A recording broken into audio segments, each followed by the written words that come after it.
All right, hi everybody, welcome. Thank you so much for coming to this, obviously for Right Seat Ready in general. And I appreciate you coming to this session, which was a little bit last minute. I wasn't sure if I was going to make it down here for aircraft maintenance reasons, which is incredibly appropriate for an aircraft maintenance guy to say I'm not sure that the plane's going to be able to make it for me to be able to do that, which will be part of our lessons for today. So again, my name's Jeff Simon. I primarily, my day job is SocialFlight. If you've used the SocialFlight app, you've got all this bribery that I've passed out earlier that tells you about it. It's about fun places to fly, things to do, destinations, tons of education. That's part of it, and also our Fly to Win Challenge, where we give away prizes over and over and over again. We just gave away a Aspen E5 electronic flight instrument for an aircraft, and we are now giving away a Lightspeed Delta Zulu headset. So no, everything is just free, and we're just trying to throw prizes out there all over the place. So basically, it's an app and virtual thing that it's basically the same thing I did walking around the room giving stuff out. You did not get one of those? Well, there you go. Thank you. So, the purpose of today's session, first and foremost, is to have really an open and informal discussion that I would just put this slide up to distract you. Other than that, it is just me, and we're going to talk about all the questions that you have or have ever thought about aircraft maintenance, how the aircraft work, fly, etc., from that perspective. But I also have some subjects to kind of talk about. And the most important thing to keep in mind, which is something some people may know and some people may not know, that's really important, is who can tell me, even on the day that you pick up your aircraft out of its annual inspection, out of maintenance, having a tire change, doesn't matter what it is, who's responsible for the airworthiness of that aircraft, that aircraft is safe to fly, right? The aircraft operator or owner, that's right. A lot of people miss that, but 14 CFR does actually state that it is the aircraft operator or owner that's always responsible. We don't trust guys who say that they just signed your logbook off and everything is okay. It really is your responsibility to do that, and we're going to keep that in mind as we talk about all these different things, because whether it's a pre-flight, post-flight, or even the paperwork of the aircraft and actually picking it up for manual, it really, really is important to understand that every single time that the aircraft takes flight, that the pilot decides it is safe to take off on that mission, they are representing that that aircraft is safe to fly. And so you've got to make all your decisions in accordance with that, and we'll certainly talk a little bit more about that. But I do want to show you something that I think is I want to see if anyone can guess what's in here. This is my absolute most important tool that you can bring with you on every single trip, and it's not just that it says Avemco on it as a backpack, but seriously, I want to say this before anything else, because there's nothing I can say today more important than this. Who can guess what is in this that is the most important thing you can take with you on every single flight you make? Money. Close. It's not a parachute. I fly Bonanza. Stop that. Cirrus pilots, you can all leave now. What's that? Your headset, your keyboard, your flight plan? No? No? What's that? Emergency bag. What's in the emergency bag? Like if you crashed it. No. Close. Close. What to do in case you get sick in the plane or... No, you're close. That's a good one too. So these are all good answers. These are all good answers. Overnight bag, so you don't have to fly back. Boom. Boom. The most important thing you can take with you on any trip that you have, and I'm not going to go through my underwear and stuff like that, but is like a change of clothes. This is in my plane. Your, toothbrush, toothpaste, every single thing that would make you comfortable not to come home. All right? I cannot express how important this is. It should be in I don't care if you're going on a 10-minute flight. You should always take the pressure off yourself for having to come back. You understand how important that is? If you go somewhere, I want everyone here to be thinking that what's the plan if we don't come back? And I will tell you, I've made some hard decisions in my life, and about not continuing a flight and not coming back, whether it's the aircraft, the condition of the aircraft, we'll certainly talk about that, weather, or the condition of the pilot. And if you have thought about it in advance and you view this as an opportunity instead of a terrible occurrence that you really don't want to happen, then you get to have that positive experience instead of the alternative. And I'll give you an example. A couple years ago, there's a venue, I live north of here, near Boston, and there's this awesome venue. If you ever get up to Laconia, New Hampshire, has near there, within walking distance, you can fly there and you can walk to the Bank of New Hampshire Pavilion and see all sorts of concerts. And you get to walk past all the traffic that isn't moving. And you get to park for free. And you get to do all these things, like we're pilots, right? Like we spend a lot of money on gas, but we don't talk about it. And so for us, it's like, wow, we didn't spend 20 bucks on parking like all these other jerks, right? We only spent 150 on gas. So you get to do these really awesome things. Matter of fact, 2 weeks ago, I went up there and saw the Goo Goo Dolls. Awesome thing. You get to fly up, you get to come back. 2 years ago, everything looked great in terms of weather, the aircraft, everything else. Flew up with another couple. Oh, this is awesome, right? Gonna take these two friends up, gonna show you this awesome thing that pilots get to do in this fun plane. We go up there, go to the concert, and then I'm starting to watch, and like the dew point spread, the temperature dew point spread's coming down, and it's looking like it's not gonna be the VFR weather. And of course, when you fly back, it's after a concert, it's like 11 or midnight. And so when you're doing this and I'm watching this and it's getting a little worse and the visibility's dropping, and I'm looking at it and I'm seeing like 5 miles visibility, and it's like a 20-minute flight home, but it's night. And I'm like, oh, now it's 3 miles visibility. Oh, now it's 2 miles visibility. And I'm standing there and everyone's getting ready, and they've already like loading their stuff up in the plane to go home. And I'm watching this, and in my head is kind of the angel, devil arguing back and forth, like, you can do it, don't do it. And I'm realizing as it's dropping, night, low visibility, doesn't matter that I'm an IFR pilot. At one point I just said, guys, we're not going back tonight. And we had no plan for that, absolutely none. And so once we come to terms with it and talked it through with everybody, just made sure everybody understood, we actually turned it into this overnight that was the most fun you can imagine, right? I mean, it was like we all just went into town at midnight, nothing's open, found a way to get there, found a hotel, everything that you would imagine. But it ended up being a good story and a good experience and good breakfast the next day, and made it home fine. The thing was, we got back to the airport before we took off. Someone pulled me aside and said, last night, a Piper Cherokee tried to get in at about 1 a.m. in that airport and did not make it, and that pilot passed away. So the best lesson that I've ever learned when it comes to making good decisions is the trip I didn't take.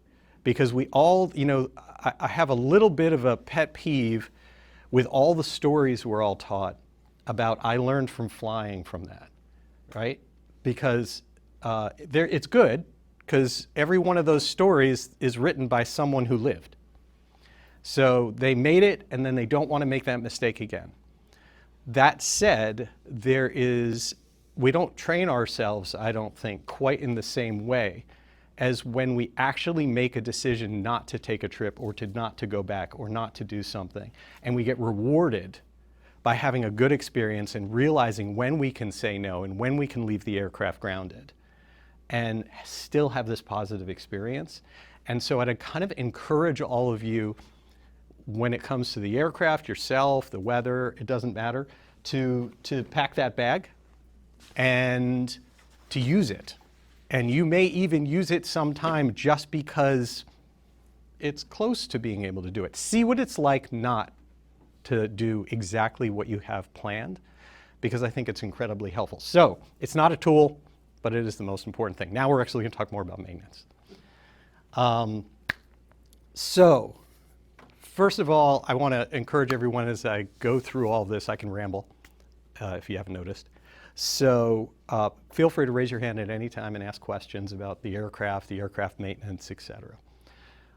one of the things that I think is really important as a mechanic goes with that first thing I've just been talking about this kind of urgency to do things. And that is, what do you think the most important, if I were to go through, I sort of planned today, hey, let's talk through phases of flight. Let's talk about pre-flight. Let's talk about all the different things, as you go and as you take off in operations for non-pilots and for pilots. And I'd like to start at the end, because the most important thing I think that gets missed by most pilots I see that fly and flying families, et cetera, is the post-flight. We think about doing a pre-flight check of our aircraft where we go through everything, right? We have a checklist, we go walk around the whole plane, we do all these things. When's the last time you saw someone do that whole process after they landed? You do? Yesterday. Okay, you can leave. You don't see that a lot. And here's the thing. If you inspect the aircraft when you land, when you're done with the flight, you now have whatever you found as an issue with zero pressure to address it. None. Unless you have an absolute urgent flight within the next hour or the next day or something like that. But the reality is the pressure's off.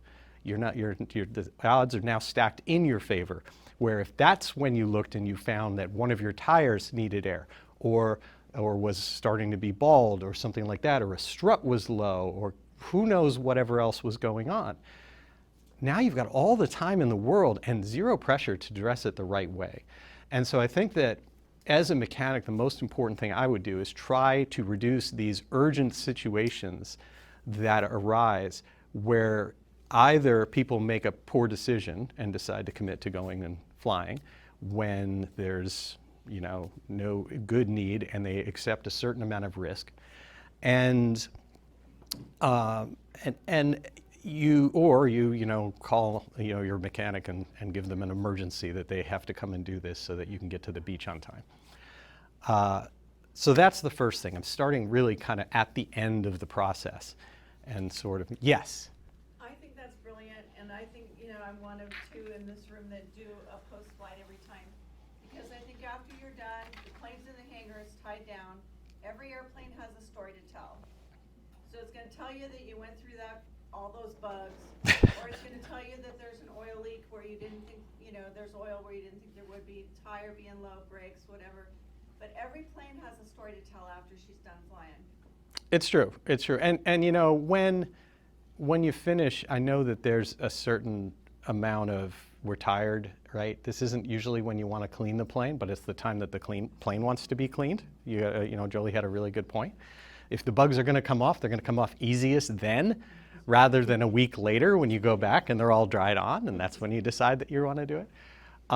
So it is a great time to kind of get ahead of things, and I encourage people to make that sort of part of their process.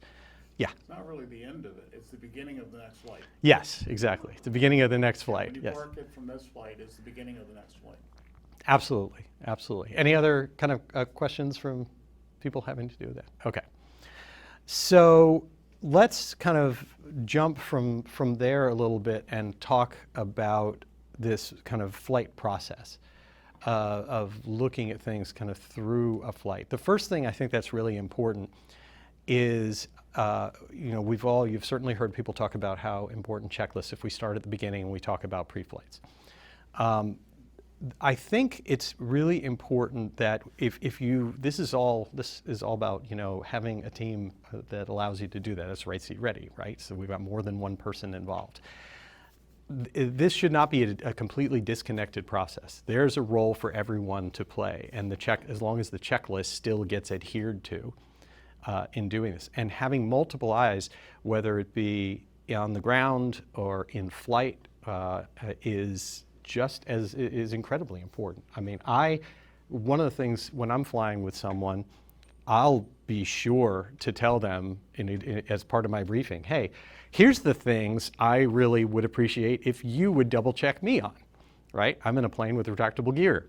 So Why wouldn't I tell everyone, other than the fact that it will definitely get their attention, why would I not tell everyone, hey, do me a favor, just make sure you see 3 green before we actually come in and land. I'll take the slight bit of beating on the idea that they looked at me and said, did you just ask me to help you fly the plane? I'll take that any day over doing an accidental gear up. But it really does matter. I mean, one of the things that's nice, we have Megan from Avemco here and some others, I get to see kind of what we see and what they see in terms of accident claims. And the types of things that cause trouble, you'd be shocked with, and you can talk to them separately about it, but I will say ground issues are huge. And the biggest one there, if anyone can guess, is anybody? Tow bars. Yes, tow bars. Hitting the tow bar, leaving the tow bar on, taking off with the tow bar. Do that the other day. What's that? I just had a Bonanza do that the other day. Yep, tow All bars. sorts of trouble when they retracted the gear. Yeah, I would imagine they did. This is the type of thing where if you've got multiple people looking, you know, you really can try to avoid the obvious. You can try to, it's not like we need everyone to know everything. Hey, how should a control surface feel? Or what's the right strut height? Or something like that. Let's start with basics. Does the plane look right? I have absolutely had someone say before on an airplane like, hey, is that right? And I've either not gotten to it yet or missed something and been like, no, thank you, that is actually not right. But things like tow bars are really, really important. And should anybody accidentally press the starter when a tow bar is attached and the prop hits the tow bar, even if it looks like it's just the tiniest little thing or whatever, the answer is you're either not coming home or you're not going. Period. Period, period, period, period. I have friends that overhaul as a business engines, and they will be the first ones to say when they get an engine for teardown, when it looks like it should be nothing, sometimes it's a very big something, and there's like a crack in the crankshaft. And when it looks like there is no way that this engine made it fine and did that much damage when this prop hit this thing, everything's fine. And they just tore it down and checked it out. But I will take the liberty of saying that my guess is that folks like Avemco would much rather that you call them and go through with a claim than you try to ignore it, pretend it didn't happen, and take flight. This is the kind of thing that, as a mechanic, I want to make sure people keep in mind. You have to go through the psychological process when anything happens. Either you hit something, you back into something, because pushing into hangars, same thing. Hangar rash is a lot worse than it sounds.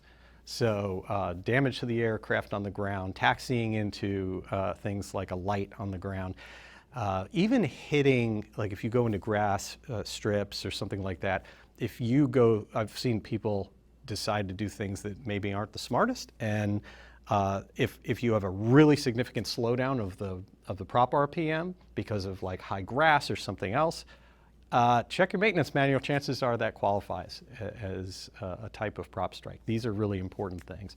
Props are not they're meant to have, resistance against the air. They're not meant to be hitting sharp objects, sudden stoppages, things like that.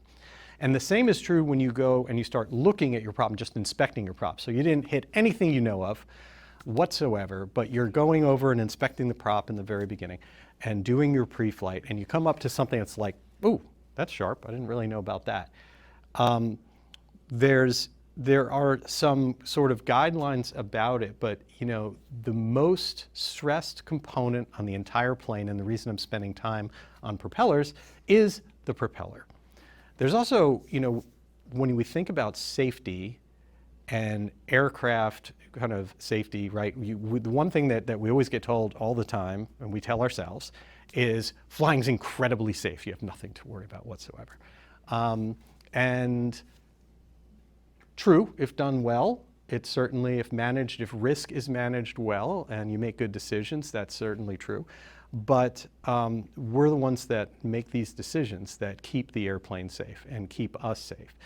And the propeller is a very stressed part of the aircraft. It's one of a very, very short list of things that as a mechanic I think of and I say, what is dangerous? Like, there's lots of things that can happen that can be an issue in flight, and realistically they are nuisances and they are things that need to be addressed, but they are not going to affect the safety of the flight.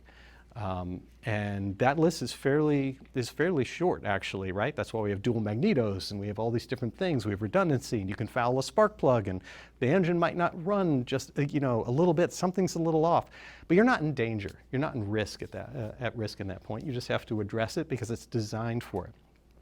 But there are certain things that really do matter, and your propeller is one of the most important ones. And if you have a rock strike, which you're not even going to know about unless you checked it on your post-flight, or it happened, at a different time. But when you look at it, getting something called a stress riser, which is any time that you get in this highly stressed piece of aluminum, you get a ding of some kind, is a risk for cracking. And if something happens and a propeller were to be damaged, depart the aircraft, part of a propeller should depart the aircraft. That is an extremely dangerous situation for being able to land safely. And so again, when you go and you inspect this, we want the psychological position of, like, if I find something that's sharp, I am not flying until it's addressed. And in most cases, this is a simple thing, at least with aluminum propellers. It doesn't happen as much on composites. I'm a very big fan of like carbon fiber propellers because of that. But it can be dressed out by a mechanic, it can be worked on, but it cannot be done by an aircraft owner. Just know this is one of the things I think is really, really important. And again, I see people kind of like, okay, not paying attention to it. Any questions about propellers? So on post-flight, we're looking for like little sharp edges? Yes, you're looking for something that is, well, first of all, we're generally talking about impacts from like a rock or something like that. And when we look at something, you are going to have, usually it's some combination of two different things. A compression damage, where it hits a blunt object and sort of smushes in a little bit. That hopefully is very, very, very small when that happens. That also is stress, and you relieve that. Or it hits something with a very sharp edge, and you get like a V of some kind in there. And just so you know, not so that you do it, the rule of thumb is pretty basic. It's called 10 to 1. For every one that you go down when you're filing something out, you want to file it out until you get to the bottom of any problem, totally. You want to be 10 out. And so that's why it is safer to have this little thing that looks like that, but is smooth, than to have a tiny little thing that's sharp, that goes right in. And you can find that even when you get back from a prop shop or after work's done, you may look at a propeller and be like, wow, that's kind of interesting, but it's perfectly legal. The prop shops know what the limits actually are in that. But yes, any other questions about props? Okay. I will add that while we are on the subject of props, prop balancing is a really good thing. It's not something that necessarily you have to know as a non-pilot. It's not something we do in pre-flight, but if you really do start to notice vibrations or something out of the ordinary, have that checked out. And prop balancing can make a huge difference. But if something has changed, that's when you pause, that's when you don't fly, that's when you figure out what's going on. So, the rest of the pre-flight, one of the most important things I think is to actually move the aircraft. That's another thing I see a lot of people not do. They look at the airplane where it is and they inspect it, and then the first time that the aircraft actually moves is when they're inside it, they start it up and they taxi out.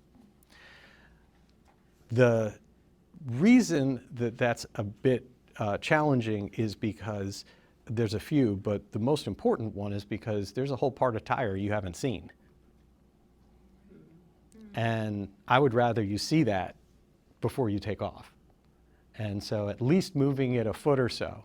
You inspect before that, because if you're going to see any pools of anything on the ground of like, oil, hydraulic fluid, or fuel, you do want to look at where it came from and understand where that is before you move it.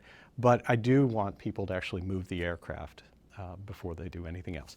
And then, of course, there's the traditional, you have a checklist for your aircraft, the walk around, et cetera, flight control surfaces. We all know all of those things. The last part on the ground that I think is really important is important generally to flight safety, and that is clean windows. You should clean your windows every time. And everyone here has two tools that are the most important thing to use when cleaning your windows. These guys, right here. The windows are really expensive on airplanes, and the labor to put them in is like 10 times terrible compared to that. The best thing you can do is not take whatever bird poop and grime and dust and everything else and grind it into your window. The best thing that you can do, what I do is I take one of the window cleaners, not a polish, just a regular cleaner that's safe for plexiglass, that's made for aircraft plastics, and I spray the heck out of the windshield until it's all foaming and dripping everywhere. Let it soak for a minute, and then I'm using my bare hand, no rings when you do that, bare hand, and you'll feel everything sort of loosen up and do that. And it's like a Palmolive commercial. Like when you're done, like your hands will be great. You're soaking in it. And it's the best way to kind of get everything off. And then once I feel that everything sort of is smooth to my bare hand, that's when I get a microfiber towel and clean it off. And I pretty much use a new microfiber towel, maybe, if not every time I do it, every other or something like that. And I don't really bother most of the time trying to wash them and save them and everything else. I use them, I have a scale of what they do. I don't just throw it out, right? Like this is for the windshield, and after this it becomes for cleaning stuff off the wing, and after this it becomes dirtier and dirtier. But again, keep in mind what you're spending on gas. Like, appropriately use your money, and if a $1 or 75-cent microfiber towel is going to keep a scratch out of your windshield versus reusing it, do that. But that's really important for seeing traffic, for protecting your windows, all these things. I think that should be kind of an every pre-flight type of thing. Any questions about that? Okay. Next is, someone out there. Next is the idea of going to your run-up and starting that process. And again, I think that all of these things should be a team process. Everyone should know how things work, what the briefing is.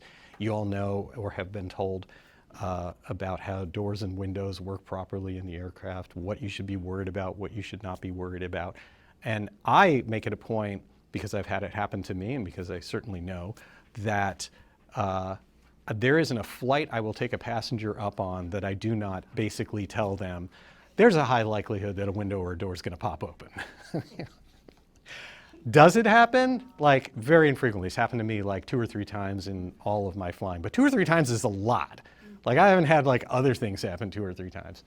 And it's often enough that we don't want, again, an accident to occur. And we also don't want to try to close it in flight. You can actually cause more trouble to the plane than anything if you're trying to do that, because it's just not made for it, frankly. You have negative pressure that's pulling it open. You're going to try to force it with a stupid handle from 1962. And it's just, let everyone just know this is the experience that we had today. And just live with it. We're going to come around. We're going to land. Fuel caps, that's a really important one before you go. I had an experience once having to do with that it would have been great if there was a second pair of eyes that would have reminded me that I had taken both fuel caps off, which I have never done since, in the fueling process, and only put one of them back because I took off, was flying, and looked out, and it looked like I was an airshow pilot. I had a huge stream going behind me, like all that. It was really impressive, and it really was. Well, here's what was most impressive. The tank holds 37 gallons. I went up, I went around, and I landed, and I put 30 gallons in that wing. So that was an extremely expensive pattern.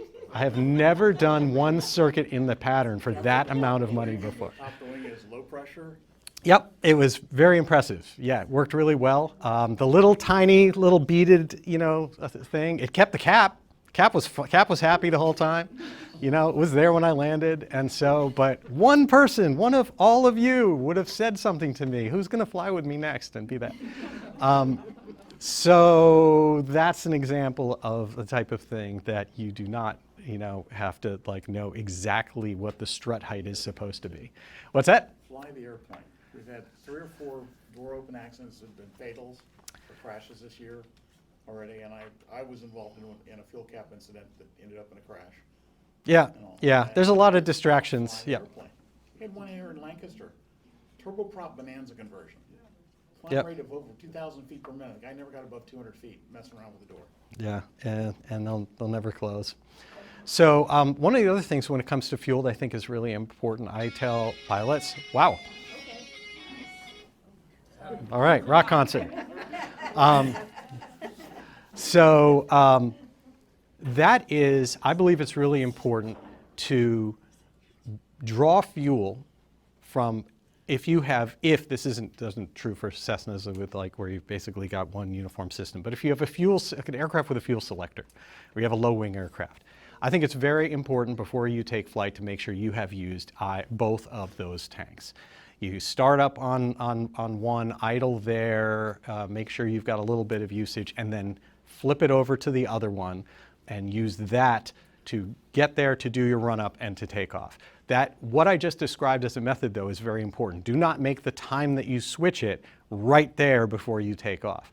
I want to make sure you draw enough fuel that you know that it is working, that you're not getting junk out of your system, that everything's, there isn't any kind of vapor issue or anything like that. And then you switch over to the other one and are on that long enough to make sure everything is fine, do your run-up on that, and then actually take flight on that.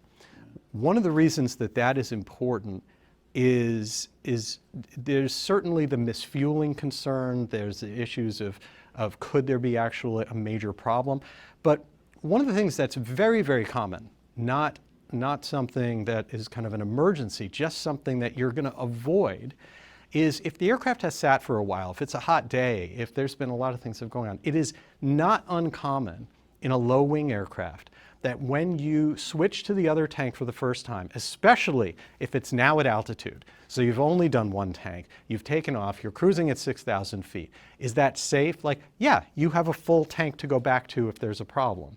But when you switch over from that tank to the other tank, there's a pretty good chance that there's going to be some form of vapor in one of those lines. Your aircraft's designed to push through that, but that engine stumble will get your attention. It will get the attention of everyone on board, and it will not inspire confidence for everyone else that's sitting there. And so it's really important to try to get that phase of things done, get it done in advance. Don't shock yourself with it. I have forgotten to do that. I'm less than perfect in many ways. And even myself, it's been geez, that you just don't want that. I also, by the way, even though we're not talking cruise, I also announce all fuel tank changes to everyone. And that helps ensure that everyone knows a change is about to occur. And they also sort of know if there's a problem, it's probably related to this thing I just did, which means I can reverse it. So that's really important. Lastly, certainly anything that shows up during the pre-flight, if you do have a problem, an excessive mag drop, roughness, things like that, there are some things you could do, a pilot can do to try to maybe it was just lead. But again, I would like to see everyone be as conservative and safe as possible. If you encounter something, don't just assume it heals itself. Find the cause of it, and I'll come back to that a little later. Any other questions at that? Okay, so now it's time to go and commit flight. So you pull onto the runway there. Now, the most important thing at this point, and I'm not trying to stray into the flight instructor level of things. I am not a flight instructor. I'm a mechanic, and a pilot. But I do think that when I talk to like my friend Brian Schiff, and we talk about an approach for everyone on board to this very critical phase of flight, when you're at low altitude, high power setting, and you're going to, take flight, it has to be that we are assuming something is not going to go right. We're assuming that when we get down the runway, if we're not getting proper speed, if the engine doesn't sound right, then by this point, we're going to shut it down and we're going to take off, we're going to come back at the end of the runway. And that's literally in our head. We're like, okay, I guess we're actually going to continue this flight. That's in your brain. And I don't say that in a funny way. I think that's a mindset that's really, really important, and important to the mechanics of the aircraft and how it works. When you go and you take off, same thing. Okay, we're now getting the positive rate. I guess we're going to do it. Okay, where would we land at this point? Because we're assuming something's not going to go right. We know where we're going to land. We know what we're going to do. And everything sort of is okay, I guess we're going to the next step. That's something I learned from him, and it's had a pretty impressive impact on me in how I approach things, because it means I'm really prepared, because I'm expecting the other thing. And that doesn't mean that we don't have reliable aircraft. It just means that we're prepared. We're ready for whatever comes next. And what I think is really important during this is, first of all, during that critical phase, only try not to interfere with the aircraft and make changes to the aircraft beyond what is absolutely positively necessary. So it is absolutely it isn't absolutely positive and necessary to raise the gear until you feel like everything else is going well. And then once you raise the gear and you've got that, it is not absolutely positively necessary to change anything about your propeller speed, your RPM, if you have a controllable pitch propeller. It's not absolutely positively necessary to do it. You should only make changes to the aircraft at safe altitudes and safe situations in case that causes a problem. Because that's generally the aircraft undisturbed in any phase of flight doesn't surprise us too often. We don't see things as mechanics too often that someone says, this thing just happened. They usually say, I did this, and then this thing happened, right? My son, when he took his exam to be private, when he took his practical, he got to the point that he went and to put the carb heat on in the Cessna 172 that he was in. And so he reached down and he pulled the carb heat, and the carb heat came on and the cable kept coming. Oh. That plane was fine before that carb heat came on. Now, I'm not saying that he shouldn't have put the carb heat on, but I'm saying it's a good thing he put the carb heat on at the right time. It's a good thing it wasn't like, oh, let me make sure the carb heat works at some critical phase of flight where you had to do something, because it's our intervention that sometimes reveals problems with the aircraft. And so we really, really want to think about the procedures that we do and be very aware when we are about to switch something, what could happen. I had air conditioning installed in my aircraft recently. I will tell you that for those of you who think that that's a really great thing, it is. I will tell you something else, which is that I was flying and I went and I turned it on at one point and the rest of the panel went dark. So there were some issues that we're working out. Reaching down, making a change, affecting something on the aircraft can have unintended consequences. And we need to be thinking clearly about it so that we know what we're going to do in that case, and we also know what changed. Because if we're just reaching and flipping and doing things, especially not doing too many things at once, what that mattered for me was I needed immediately to turn that off, shed that load to get the alternator back online to solve the problem. Had a bunch of things been happening at once, that might have been a little more, confusing. As we were trying to isolate that issue, found two things happening at the same time, which happen to be transmitting at the same time. So it's the same thing, because that draws an immense amount of power, by the way. When you transmit, there's a huge, huge power draw. And so it showed itself with something you wouldn't think when I say doing multiple things at the same time. Reading back an IFR clearance, yep, it was IFR, reading back an IFR clearance while reaching down and doing something with the air conditioning was not the best decision possible. And I didn't even necessarily think of it that way, like, oh, this is multiple stuff. Okay, we're going to rush really quickly through the rest of the flight because I talk so much more than I say, think I do, than we think. And so we've got, there isn't a ton anyway. When we're talking about cruise flight, as we mentioned, we talked already about things like fuel and changing fuel tanks and things like that. And then we already talked about our approach briefing, or we're about to, our approach and briefing everyone when you come into land. And also the same type of thing. What are we going to do if you fly a retractable gear aircraft? What are you going to do if the gear doesn't come down? What are you going to do in these types of things? I think it's important for everybody to be aware of all that, to know what happens during it, and so everybody's calm, so they understand. Like, we've got procedures for all of these types of things. You land, and then you've got the last thing, of course, which is where we started with our post-flight. And so the last notes that I have, since I'm sort of at the end time-wise here, are really maintenance related. And the first one is when we think about the plane, and sort of like gifts for the plane and gifts for us. I think it's really important that we approach our aircraft maintenance in a way that every year we think about, what can I do to improve the safety of this aircraft? What is a smart investment? What's this year's thing? And it generally should be, again, something for the aircraft, something for you. And it could be that you look at the panel. It could be something you do with the engine. It could be whatever. But you can be in a discussion with your mechanic and literally say, you know the plane, like, what makes sense? What are we coming up on here? Whether it be, alternator magnetos, things like that, new spark plugs, hoses that have to be replaced on a regular basis. There are so many aspects. I can certainly, when we have time, answer questions about what are some good targets for it. But I think it's part of a philosophy that's really important, that we always look at this, not in a toy way, because we can justify anything that way, right? If we just want, anything for our plane. But that we really are staying ahead of it, because the values of our aircraft have gone up so much that the idea that we don't want to invest a little bit to stay ahead of the curve on things we don't think about much, like, again, hoses or brake lines, whatever it is.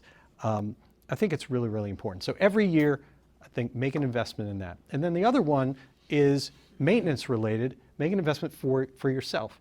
I think every single aircraft owner family should own a borescope.